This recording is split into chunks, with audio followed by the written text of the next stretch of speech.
हरि ओम.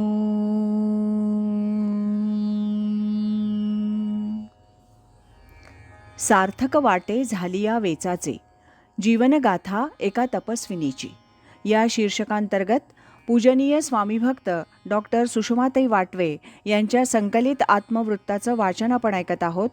आज ऐकूया यातील प्रकरण 5, सद्गुरू कृपेचा परिसस्पर्श, याचा भाग 65.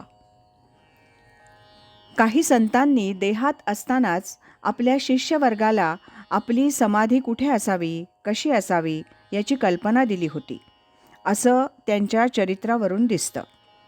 तुमचा या बाबतीत काय विचार आहे? मी स्वामीजींना 1995 विचारलं. मी सर्वच गोष्टी मोकळेपणानं विचारून त्यावर स्वामीजींचे विचार टेप करून घेत असे. तसाच हाही प्रश्न विचारला. त्यावर ते म्हणाले, नाही, तशी कुठे समाधी वगैरे बांधायची नाही. माझ्या हातून घडलेलं कार्य हीच माझी समाधी. जिथं ते कार्य घडलं ते ठिकाण इथंच माझी समाधी. बहुतेक संतांना मनोमन असंच वाटत असतं की मोठमोठी समाधी मंदिरं बांधून त्यासाठी लाखो रुपये खर्च करण्यापेक्षा त्यांचे पारमार्थिक विचार सर्वांपर्यंत पोहोचावे, ते वाचून ग्रहण करून लोकांनी साधनेला लागावं, आपली दृष्टी पारमार्थिकी बनवावी. परंतु बहुतेकांना संतांच्या मनाचं, विचारांचं आकलनच होत नाही आणि संतांच्या नावाखाली मोठमोठे उत्सव करणं, प्रसाद भोजन, पालख्या काढणं, पादुकांची अथवा प्रतिमेची पूजा, दर्शन म्हणजेच परमार्थ समजून करत राहतात. संतांच्या विचारांचं खरं अनुसरण करणारे साधक फारच थोडे असतात. त्याचं कारण सत्वगुणी साधकांचं प्रमाण अत्यल्प असतं. रजोगुणी, तमोगुणी मंडळी हे क्षेत्र व्यापून भ्रष्ट करतात. अनादिकालापासून असंच दिसतं. परगावहून एका वृद्ध साधकांचा मला निरोप आला की मला ज्ञानेश्वरीच्या सर्व ओव्या कॅसेटवर कुणीतरी म्हटलेल्या अशा हव्या आहेत. माझं वय आणि प्रकृती लक्षात घेता मला ज्ञानेश्वरी यापुढे वाचणं शक्य झालं नाही, तरी ओव्या स्वस्थ बसून ऐकता येतील. त्यासाठी काय खर्च येईल तो मी करेन, अशा अर्थाचा निरोप होता. माझ्याही मनात पूर्वीपासून ती कल्पना होतीच, म्हणून मी माझ्या स्वतःसाठी त्यातील काही अध्याय कॅसेटवर घेऊन ठेवले होते. त्यांच्या प्रस्तावावर एक दिवस विचार करून मी ती कल्पना दुसऱ्या दिवशी स्वामीजींपुढे मांडली. त्यांनाही ती एकदम पसंत पडली. हे काम कशा पद्धतीनं करता येईल, ओव्या कुणी म्हणाव्या, त्यावर विस्तृत चर्चा झाली. स्वामीजींना कल्पना पसंत पडली की मला आनंद होत असे. आता त्याची कार्यवाही होणार म्हणून मी तो विचार बाजूला सारला. पुढे लवकरच ज्ञानेश्वरीच्या कॅसेट्स तयार झाल्या.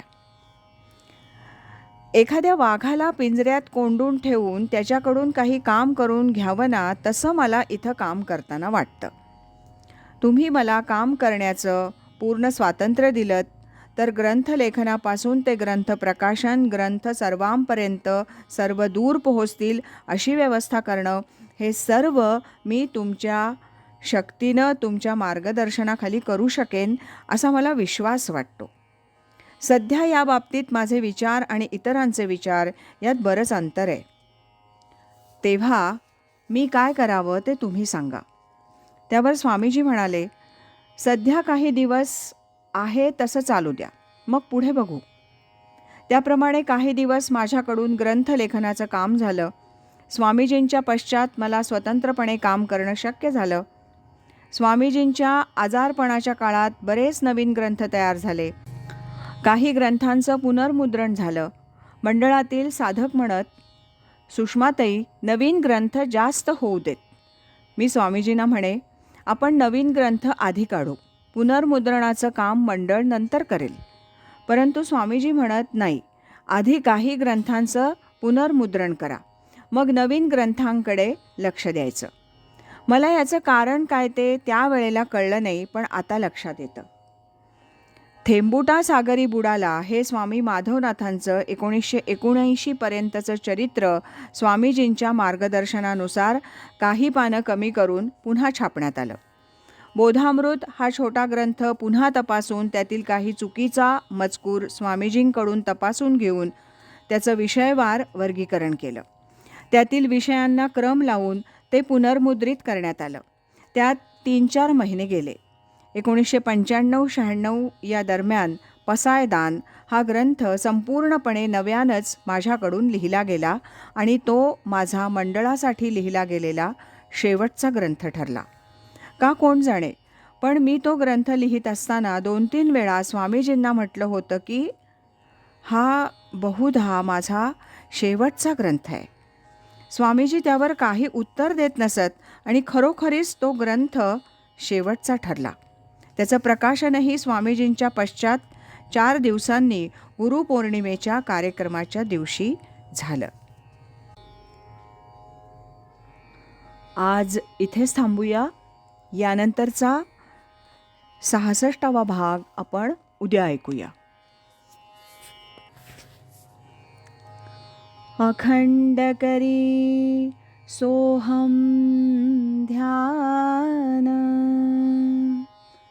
कृतार्थ जीवन होय त्याचे.